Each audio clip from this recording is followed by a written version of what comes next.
Voy a empezar con una historia, la historia de Samuel Slater. Slater era un hombre de origen británico nacido a finales del siglo XVIII. En Estados Unidos tiene el notable honor de ser conocido como el padre de la revolución industrial. En cambio, en Inglaterra, su país de origen, le llaman Slater el traidor. ¿El motivo? Los británicos, por entonces pioneros por su avance tecnológico en la industria textil, prohibieron la exportación de su tecnología de forma a asegurarse una ventaja competitiva durante el mayor tiempo posible. Sin embargo, un joven Slater memorizó los mecanismos básicos y emigró a Nueva York a finales del 18 para montar el imperio industrial con el que haría fortuna.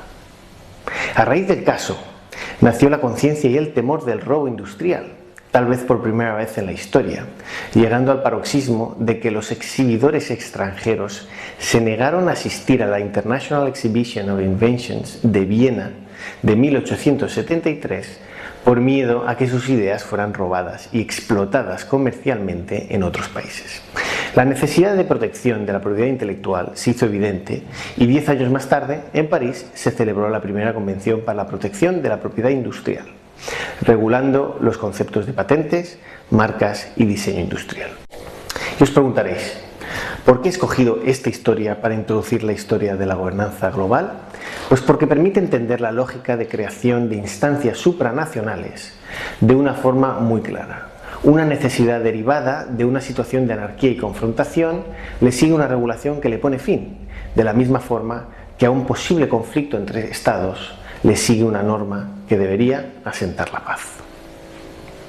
Y es que la gobernanza, en palabras de Nayant Chanda, no es más que la regulación de personas en un espacio finito, en el que, por gracia de la globalización, se mezclan diferentes comunidades con intereses diversos. Así ha ocurrido con todo: la sanidad, los mares, el tiempo, el correo. Pero ¿cuál es el origen? ¿Cómo empezó todo, ya antes de Slater? El origen es la globalización, un fenómeno tan antiguo como el ser humano.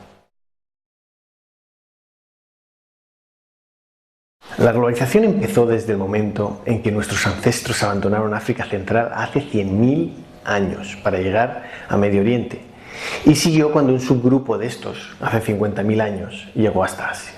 Ellos fueron los primeros globalizadores, migrantes antes incluso de que hubiera fronteras. En perspectiva histórica, podemos afirmar que la globalización se intensificó con las primeras conexiones a través del comercio, la exploración, el evangelismo y la expansión imperial. Los comerciantes, curas, aventureros y soldados han conectado a lo largo de la historia a las distintas comunidades, legándonos el mundo globalizado que conocemos hoy en día. Y ellos fueron los primeros que necesitaron reglas de convivencia entre comunidades e instituyeron el germen de la gobernanza global. Empezó cuando los primeros soldados tomaron un territorio y control sobre sus gentes y recursos, empezaron a recaudar impuestos y reclutaron a ciudadanos para sumarlos a sus ejércitos. Tan sencillo como eso. Luego, con la construcción de los imperios, empezaron a constituirse normas hegemónicas. Sargón, rey de Mesopotamia, se declaró en su momento el gobernador del mundo, como Alejandro Magno, cuando el imperio macedón alcanzó por un breve periodo de tiempo del Mediterráneo a la India en el siglo III a.C.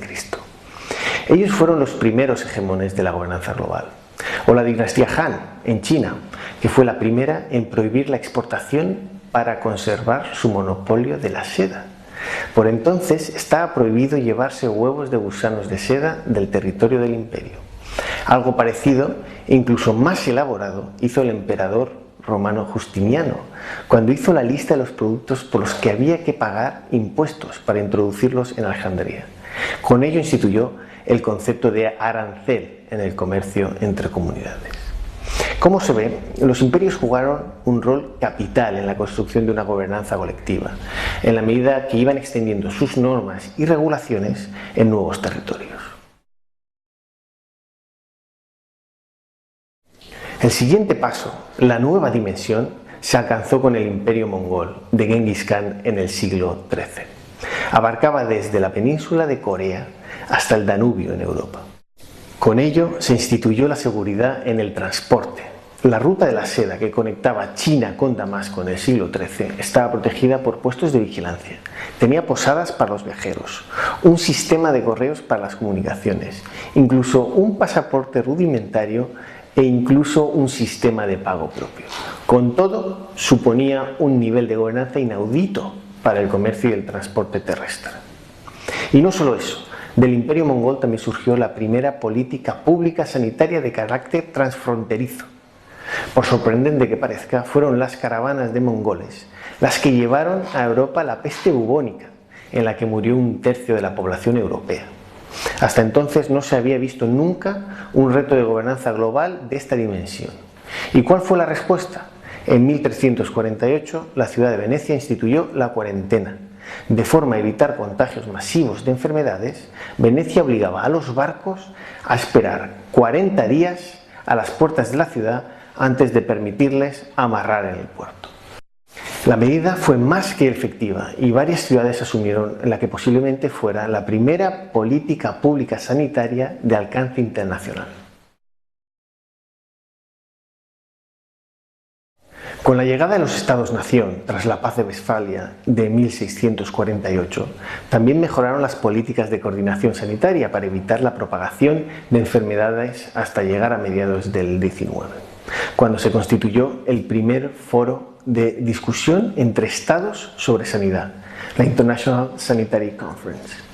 Y fue esta lenta pero constante construcción de conciencia colectiva que llevó ya en 1948 a la creación de la Organización Mundial de la Salud, la primera institución de gobernanza global sanitaria.